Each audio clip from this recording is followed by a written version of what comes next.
میرے بھائی اور بزرگوں، آج تو فضا ایسی بن گئی کہ جیسے ہمیں اس دنیا میں ہی رہنا ہے۔ وقال حاجی صاحب رحمۃ اللہ علیہ کے ہم نے ہر طرف جینے کی فضا بنائی ہوئی، بلڈنگ ایسی بنا لو، چیزیں ایسی بنا لو، گاڑیاں ایسی لے لو، فلاں چیز ایسی کر لو، جینے کی ایک عام فضا بنی ہوئی ہے۔ بخاری شریف کی روایت میں اکثر ذکر حازم لذات الموت، لذتوں کو توڑنے والی چیز یعنی موت کو کثرت سے یاد کیا کرو۔ حضرت حسین ابن علی رضی اللہ تعالیٰ فرماتے ہیں، ایک دن رسول اللہ صلی اللہ علیہ وسلم تشریف لائے اور منبر پہ کھڑے ہوئے، صحابہ سامنے بیٹھے تھے۔ آپ نے فرمایا ایھا الناس کأن الموت فیھا علی غیرنا کتب۔ صحابہ کو 1400 سال پہلے کہ اے لوگوں، صحابہ سے خطاب کر کے کہہ رہے ہیں، وہ قیامت تک کے آنے والے انسانوں کو کہہ رہے ہیں، اے لوگوں تم تو دنیا میں ایسے جی رہے ہو جیسے موت ہم پر نہیں، ہمارے علاوہ اوروں کے لیے لکھی گئی ہے، ہم پر نہیں آئے گی۔ کأن الموت فیھا علی غیرنا کتب۔ آئے دن سن رہے ہیں، آئے دن سن رہے ہیں۔ وَكَأَنَّ الْحَقَّ فِيهَا عَلَى غَيْرِنَا وَجَبَ۔ اور دنیا میں ایسے رہ رہے ہیں جیسے جو اللہ کے احکامات ہیں، جو اللہ کے بتلائے ہوئی چیزیں ہیں، وہ حق ہم پر نہیں ہے، اوروں کے لیے۔ تم کرو، یہ تم لوگوں کے لیے ہے، مجھے تو تھوڑی، میں تو بالکل مبرہ ہوں۔ وَكَأَنَّ الَّذِي نُشَيِّعُ مِنَ الْأَمْوَاتِ سَفَرٌ عَمَّا قَلِيلٍ إِلَيْنَا رَاجِعُونَ۔ اور روز آئے دن جن کو ہم تیار کر کے کفن میں آگے بھیج رہے ہیں، یوں سمجھ رہے ہیں جیسے سفر پہ گیا، بس تھوڑی دیر میں واپس آ جائے گا۔ وَنَأْكُلُ تُرَاثَهُمْ كَأَنَّنَا مُخَلَّدُونَ بَعْدَهُ۔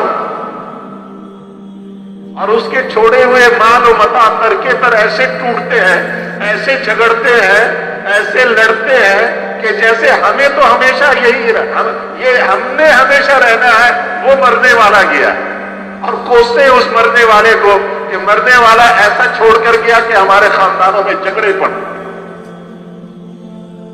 کوئی اپنے حق سے کچھ سے دستبردار ہونے کو تیار نہیں کہ وہ مرا ہے، مجھے نہیں مرنا ہے، میں تو اپنا حق لے کے رہوں گا۔ وہ حق لینے کے نام پر دنیا سے وہ بھی چھٹی کر جاتا ہے، پھر اس کی اولادیں لڑتی ہیں، پھر وہ بھی حق لینے کے نام سے دنیا سے رخصت ہو جاتے ہیں، پھر ان کی اولادیں لڑتی ہیں۔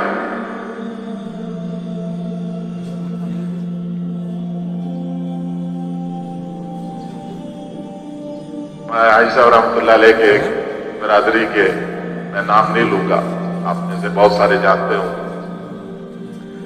تو ان کا بیٹا، ایک ہی بیٹا تھا، عائشہ صاحب کو بڑا محبت تھی اس سے، اکثر ان کی والدہ، وہ بھی عائشہ صاحب کے خاندان کی تھی، فون کرتی رہتی تھی، تو انتقال کر کے سب، وہ بیٹا باہر ایک ملک میں رہتا تھا، وہاں سے آیا، مجھے فون کیا، تو میں نے کہا جی آ جائیں، میں دروازے پہ بھیجتا ہوں لڑکے کو۔ وہ خیر آ گیا حاجی صاحب، مجھے بڑے خوش ہوئے حاجی صاحب۔ وہ باتیں بہت محبت کی بات ہے، بچپن سے اس کو حاجی صاحب نے کیا تھا، اور ان کے والد بھی بہت قابل، پاکستان کے بہت نامی گرامی ہستی تھے وہ۔ تو حاجی صاحب نے کہا کہ بھائی وہ تمہارے جو جائیداد تھے ماموں کا، اس کا کیا ہوا؟ تو وہ ہنسنے لگے، کہنے لگے کہ حاجی صاحب نے پھر مجھے سنایا، کہنے لگے کہ 3 ماموں تھے، ایک جائیداد پر ان کا جھگڑا تھا تینوں ماموں کا، تو ایک ہی گاڑی میں بیٹھ کر تینوں عدالت جاتے تھے، تینوں کا وکیل بھی ایک ہی تھا، تینوں ایک ہی گاڑی میں عدالت سے واپس آتے تھے، تینوں دنیا سے رخصت ہو گئے، وہ جھگڑا اولاد میں چل رہی ہے، اسی طرح چل رہی ہے۔ میں نے کہا اولاد بھی چلی جائے گی، پھر اولاد کی اولاد چلے گی، پھر اولاد کی اولاد چلے گی، کہاں اپنی صلاحیتیں برباد کر دنیا کی ان ٹھیکریوں کے پیچھے۔ وہ کہتا مجھے حساب دو، وہ کہتا تم مجھے حساب دو، وہ کہتا تم مجھے حساب دو۔ سارے خاندانوں میں یہ جھگڑے چل رہے ہیں، کیا تبلیغی، کیا غیر تبلیغی، دوسروں کو کیا رونا لگا۔ یہ جو دنیا کے اصلاح کے بیڑے اٹھا لے کر چلے تھے، ان کے خاندانوں بڑے بڑے دعوے داروں کے گھروں کے اندر یہی جگہ